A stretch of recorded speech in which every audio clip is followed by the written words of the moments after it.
Alright, good morning, motherfuckers. I have been microdosing Mountain Dew, and by microdosing, I mean I'm just fucking drinking Mountain Dew to get my dopamine levels up. So it works. So instead of laying down, I am slightly sitting up in bed today. Hoo-wah, what a win. Anyway, what's up with motherfuckers who are scared to love? I do not like those motherfuckers. Oh my god. I don't know if I've done a rant on this, knowing me, maybe. But you're getting another one. Fuck it, add it to the collection. Something that disgusts me is when like men do this thing where they can tell they like me and they can tell they have some sort of feelings or attraction or whatever to me, and instead of confronting it head on, they just kind of like, I can't even describe what it's just like they kind of project and they get strange and weird. It's happened to me a million times over that I can just, it's just kind of like, fuck dude, why? And I'm not saying this just as some bitch who's like overestimating her worth in the eyes of others. And even if I was, no offense, it's like, okay, why would you go out of your way to act that way if I secretly didn't mean that much to you? I just think it's fucking stupid.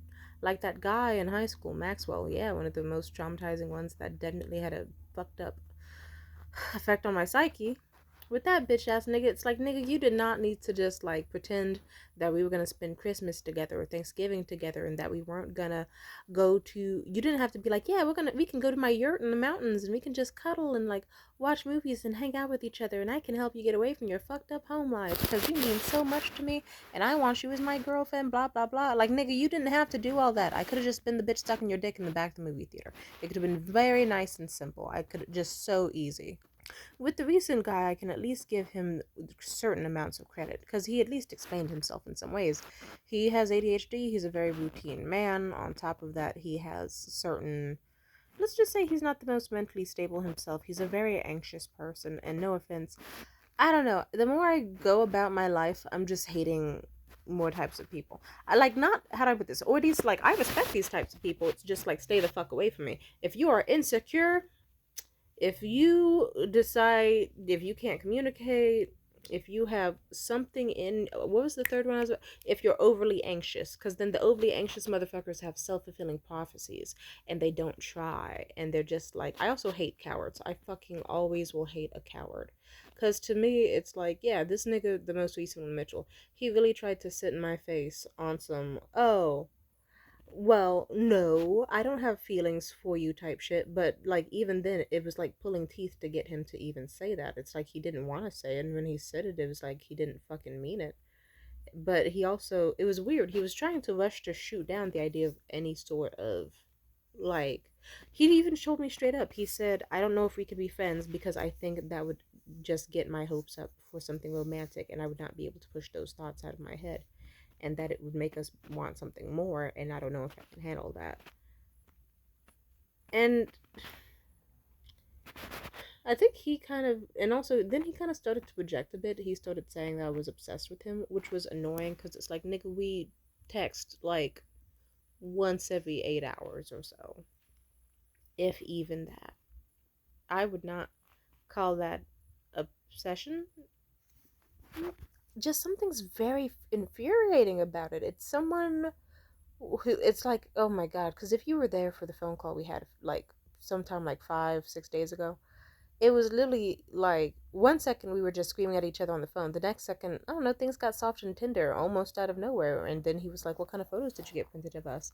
And we talked about like the good memories that happened between us on the Christmas break that we had and the sweet little memories, and it was nice. But then what really happened is that like it shifted. He felt it, I felt it. It went from us screaming at each other, calling each other fucking liars, because he's a gaslighting piece of shit.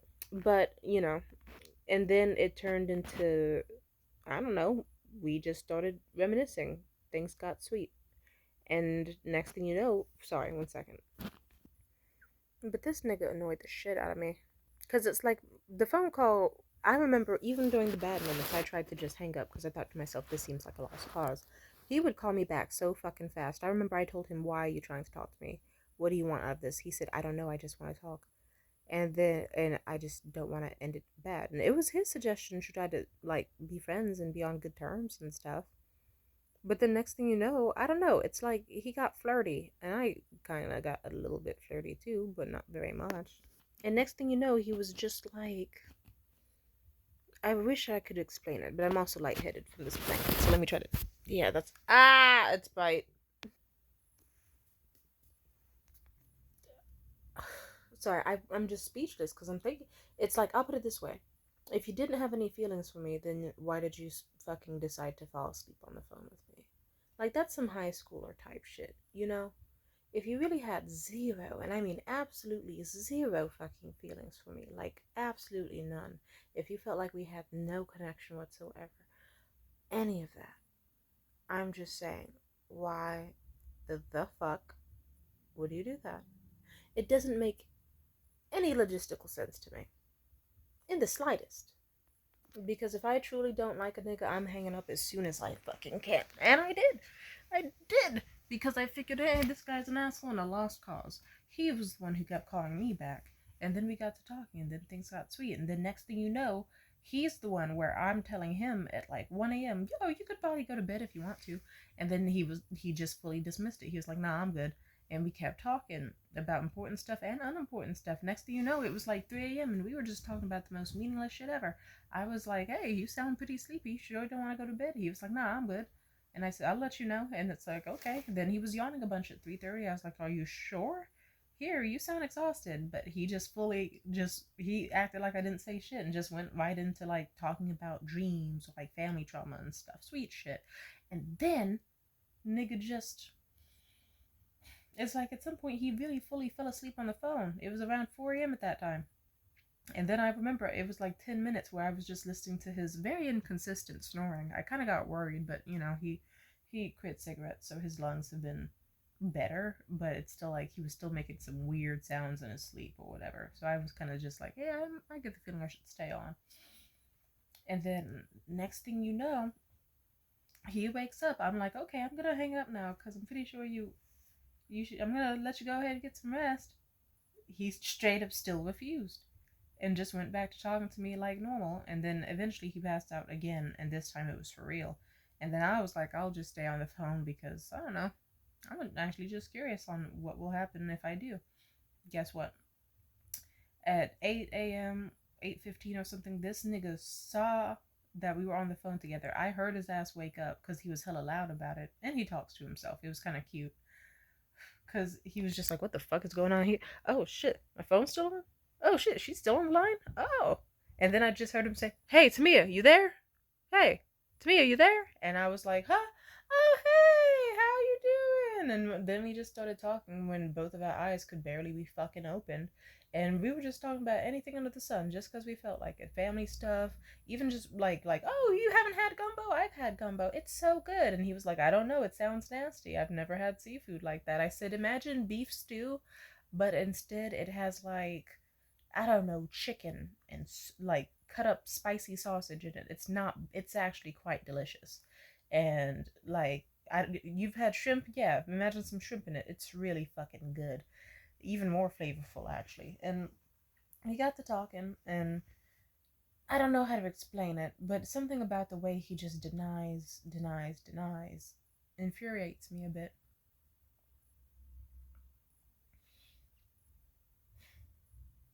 And that's what I hate. Shit like that. Because, no offense, the way I became a scary person was because of people like this. Oh, like, because I've had people play games and fuck with my mind and fuck with my feelings and fuck with my heart, or because they did have feelings for me, but they wouldn't address it directly. They didn't want to communicate. They didn't want to heal. They didn't want to cope. Sometimes I was able to get conversations out of some of them where they could explain themselves, and the sad thing is, it would always come way too late. Funny enough, people tell me I should be a forgiving person. Trust me, I actually have a lot of stories of forgiveness. You just don't hear it because sadly, most of those stories end in rage.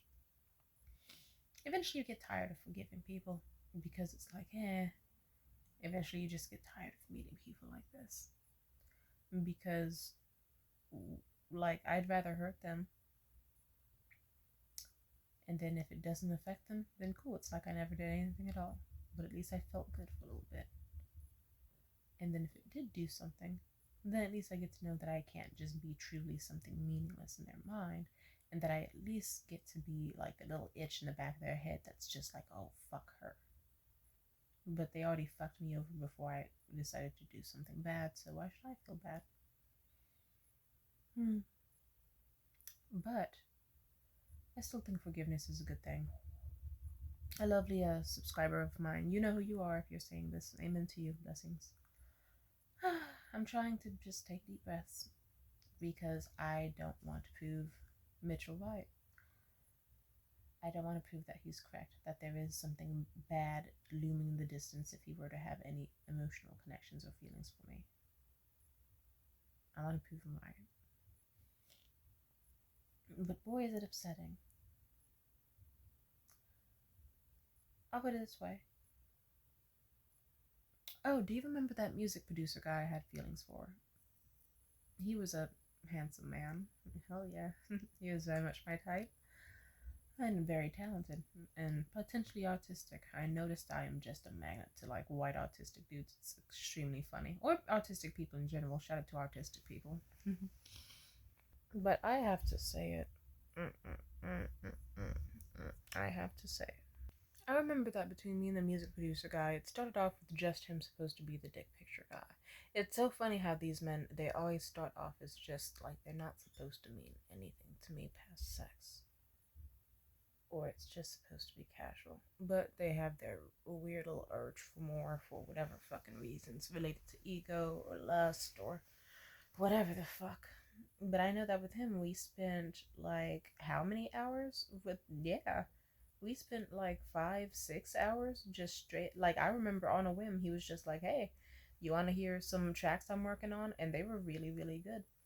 And then over time, like, the phone call, like, it was supposed to be a 5 to 10 minute phone call, and instead it ended up being 6 fucking hours of him going through his whole music catalog from like when he was in high school all the way to present day. And that was so much fun, and I enjoyed it, and I loved it, and he loved it too. Like, he could not stop blushing and gushing over it and smiling ear to ear, like he was really happy. Now, from my perspective, I understand why he would be scared. I'm some chick who's like, you know, I'm in California, he's in like Denver, Colorado. Super fucking far. Probably nothing would realistically be able to happen. And I like men who are able to afford certain things, and he's not exactly the richest man. On top of that, he later on did tell me that he was trying to just focus on himself, and that he also, on top of that, was trying to focus, like, he thought he was going to get back with an ex of his specifically. If he was going to get with anyone, it would be an ex. He has massive anxiety issues, and he also did explain that like he didn't want to get wrapped up in something new because that would scare him and bring him too much anxiety and stress. I can understand a lot of things he did. It doesn't make me feel any better, if that makes sense. Because mind you, it's like, I get it. Emotions are a scary thing, affection is a scary thing, rejection is a scary thing. All of it's scary, but you know what makes it worse? Lingering. Having self-fulfilling prophecies, never getting it off your chest. That's why whenever I get crushes on someone and it's too severe, I usually rip that shit off like a band-aid. If anything, I know that one of the only ways I got fucking Mitchell to tell me in the first place towards the end of our Christmas week together his feelings for me was because I talked about them first. Like, he was only able to tell me about how he felt at that bus stop. Like, he only hinted at it. But even then, he's the type to hold in his emotions until he blows up. Because he doesn't think that he should be prioritized or cared about. That's my least favorite type of people, by the way. Like, I get it. I've been there a million times before, and I still am to an extent that type of person. But holy fucking shit, dude.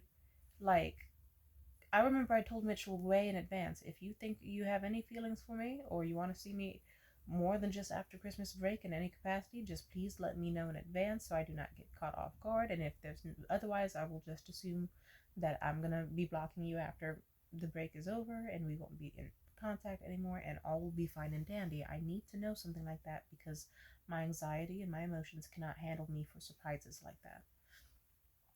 And instead of just telling me, like, it's like, how do I put that? That's basically me rolling out a red carpet to say, you can walk this path of telling me how you feel and how you like me and all the complexities if you want. And he still hesitated. Even if it seemed safe, he still hesitated to do so because fear of rejection and also fear of commitment. And like I get it. I do, I get it.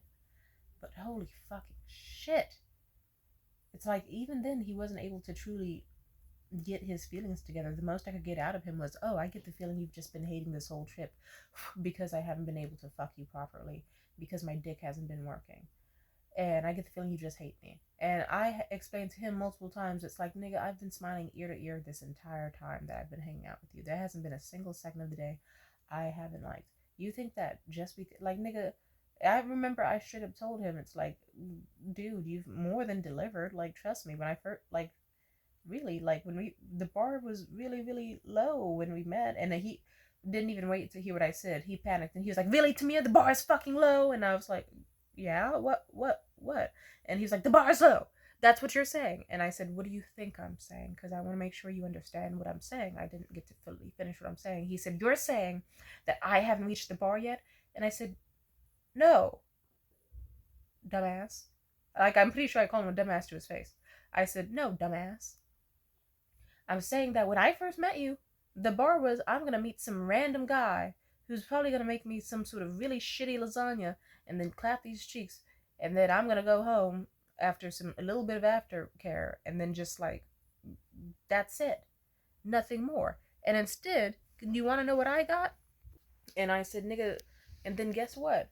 Instead, and I told him the only reason I ever was looking for someone to like cook for me and then like fuck me was because I didn't think I could have the bliss of getting more, like something that was emotionally blissful or deep or romantic. And then so far you came into my life as, and nigga, and I even told him, I said, you are exactly my type. Like, if you knew, I literally prayed to a god before I met you, and then it's uncanny how much you fit into what I wanted, to an actually extremely concerning descent. I mean, extent.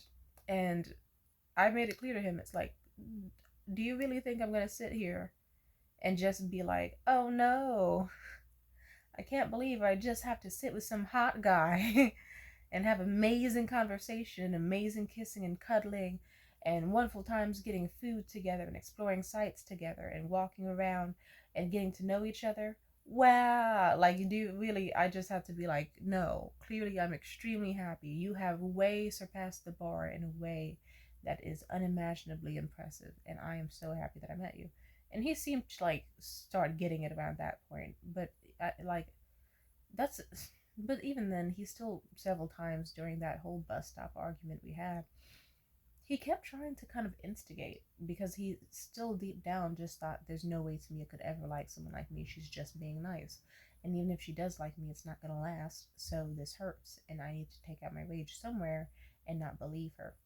I told him straight up, it's like, how come every time I say something nice about you, you say something to try to like spin it into something fucked up? It makes me feel like I'm being punished for liking you. And I don't like that, because it's just like, it shouldn't hurt. And he started being very sweet after that, because then he kind of realized, like, no, she does like me. But even then, it took him like another fucking day or two to actually fully admit his feelings. And that was only because I admitted my feelings. Otherwise, he would have not done that shit whatsoever. I had to be the one to be like, I have been secretly anxious. Like, I told him, I don't think what you're picking up on for me is not me being disappointed because of your dick not working. No, it's me being scared because I don't want things to end with us just after the vacation's over, because I have feelings for you. And I don't think that would be fair. And that's what I told him. And then he kind of put out his feelings. But even then, and even recently, with the last talk we had, he still tried to dismiss a lot of that.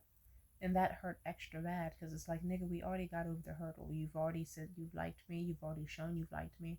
What are you so scared of? It's like, oh no, a girl who genuinely likes me and wants to communicate, and who has proven time and time again that she can be patient with me and that she cares. How terrifying. And then just, I know that also with the the music producer guy I was talking about, with him specifically, I remember it seemed like he was trying to do tactics to push me away, to act like we weren't shit and to act like we were nothing, because it would have been much, much easier to do that than to admit that he had feelings for me and saw something with me and wanted it to happen. Now, and I know I say this so confidently that you might even say I'm delusional, but it's like, I'll put it this way. It felt undeniable. I could be wrong, because sometimes I have met men who were just like love bombing master manipulators or whatever. And that's also a position I don't like to be in with a man, where it's like, okay, was this all just some sort of sick, fucked up, meaningless game to you, and I truly meant nothing, but you just felt like fucking with my feelings? Or did I at some point mean something special to you? Did at some point I mattered? Did at some point you cared? And yet you're still trying to convince yourself you don't, and you're lashing out at me because you don't want to face the chin music of I have feelings for Tamia, because you are scared of your own emotions and scared of how I may react and scared of what happens next. I find that shit so pathetic. I see why some people say I'm stronger than the average person emotionally, because in situations like this, I find it better to just be like, hi, I have feelings for you. You don't have to reciprocate them. I'm just letting you know so that it can stop eating me up inside. And if you reject me, I can move on a lot better, swallow my feelings for like a day or two, and then go back with resuming our friendship like normal. And then, like, that's kind of the extent of it. It doesn't have to be so serious. It doesn't have to hurt or sting. And that's what frustrates me so bad in these situations.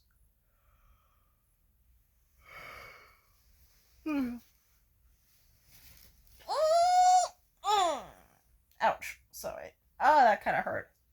Ow! 1 second. I just don't like people like that. I don't like it if it feels like I'm being punished for liking you. If it feels like... Because it's like... How do I put this?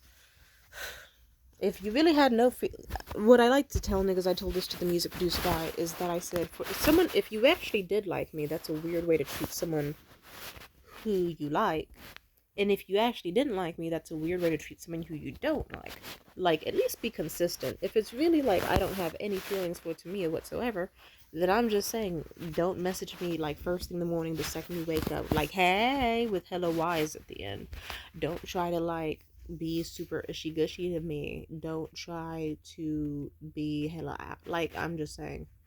No one told Mitchell that evening that he had to be on the phone with me and sleep on the phone with me and then wake me up just to keep talking to me more and more and more. I get it. He's afraid of his own emotions. He's afraid of breaking routine. He's afraid of the risk of heartbreak. And like, I get it. It's like he's at this weird place where he was like, I'm afraid of not telling Tamia my emotions and missing out on the chance. And I'm afraid of losing Tamia, but I'm also not afraid of losing Tamia. And it's like, okay, do you just not value me, or do you value me too much and you're scared of being obsessed over me? Which is also valid, but it's like that can be worked through. I like, just because people like each other doesn't mean they have to burn themselves out. Trust me, I've been through this time and time again. Because if he really did value me or want me around, I think he'd still be trying. Which I guess is another type of pain. It's another type of pain. I would just really like and respect if it were a man who could, like, yeah, you like me, you tell me you like me, you show me you like me, and you actually mean it. And there's no games, no bullshit. Because when you add in bullshit, that's when situations become bullshit. That's what ruins a good thing. I hate when people try to say I ruin a good thing, and it's like, no, I was trying to consistently communicate along the way and hear you out and prioritize your emotions while you under-prioritized mine and did whatever the fuck you wanted at the spur of the moment, and even acted out a few times in a way that was dramatic or self-sabotaging or fucked up. Funny enough, me and Mitchell got to talking because he still couldn't, like, the most recent talk we had after the phone call was just yesterday. And he was communicating to me that he was afraid of his own emotions and that he still wasn't sleeping or eating because he didn't know if we were friends or if we were, like, what was going to happen. And he said it himself, he was scared of staying friends because he thinks it would rebuild certain emotions and take us down that path again. The only reason the path didn't work out the first time was because he was a coward who ran away and didn't communicate. And it's ironic that it's kind of like the second time around he's doing the same shit. It's like because he's not giving it a chance. So I guess that's helping me get an ick from him. So that it's like, okay, let me keep the door sealed fucking shut a third time. I remember I kind of told myself, if he comes back a second time, I'm not letting myself get played. I'm not getting my hopes up. And then even when I felt they were, I was going to cut him off, but then he was the one insisting on a phone call to talk. And just everything he did, he was acting as if the Christmas week we had was dismissive and not worth shit. He was acting like the phone call was just I don't know, I just felt like I just wanted to talk. It's like it gives the same energy as the time an ex of mine. When I remember this actually happened around Valentine's Day, so this is the perfect time to bring up this story. Actually, it was Valentine's Day. The clock struck midnight on Valentine's Day, and I remember that me and an ex-boyfriend of mine were in a situationship, because it's like, okay, we were fucking and cuddling and kissing and doing and walking his dog and doing all types of shit, but he still didn't want to fully commit to me for a lot of very good and some very bad reasons. And in a nutshell, I remember I just was like, I can't do this. I can't be vague on like him thinking, oh, I could spend Valentine's Day with her, but no, I don't want to. Maybe if there's nothing better to do. And I thought to myself, I don't want to be put on the back burner. If I'm going to be alone on Valentine's Day, I want to be fully alone, not have like a 2% chance that there's going to be someone around. So I wrote him a letter explaining my feelings, but clarifying that he was still a good boyfriend to me, or well, not a good boyfriend, but a good friend, and that I still very much cared for him and wished him well in life. Went to his porch, dropped off the letter, gave him a hug, and left. And he got super emotional and then started sending me all sorts of messages like, I miss you, wish we could kiss one last time, I'm so sad to see you go, I'm really gonna miss you, I'm so sorry, goodbye, and all this sappy, sad shit. And then, I don't know, time went on, I had to go back to his place for a book. And I picked it up. And I gave him his back. And I remember specifically, this dumbass nigga was like, he said something so ridiculously. I remember I asked him because it got my hopes up again when he said that, and it confused me. I asked him, can I ask why you said what you said about wanting to kiss me and like this and that, and how badly you've missed me and all that sad shit? Like, like, why didn't you just let me leave quietly? Because what did that mean? And then this nigga sat there and he was like, like, he instantly got defensive and did the same shit that people do when they're scared of their own emotions and want to be fucking cowardly, or they just decided to bullshit in the fucking moment. He just looks at me and he's like, wow, just because I said I wanted to kiss you, you just thought that meant I wanted you back or something? Wow. And he said it with such a snarky tone that I backhanded that nigga in the face as hard as fucking possible. And to this day, I don't really feel bad. I almost felt bad for a second, but then it's like, like, time has passed. I don't feel bad about that shit. 'Cause fuck you. It's like, he really could have just let me leave and go home. He didn't have to say all that sappy shit about wanting to kiss me one last time and this, and that. I get it. Spur of the emotion, blah, blah, blah. Emotional highs were high, emotional lows were low. But fucking Jesus, I could have just been let go home. I did not need someone doing romantic-ish based shit as if they were going to yearn for me constantly.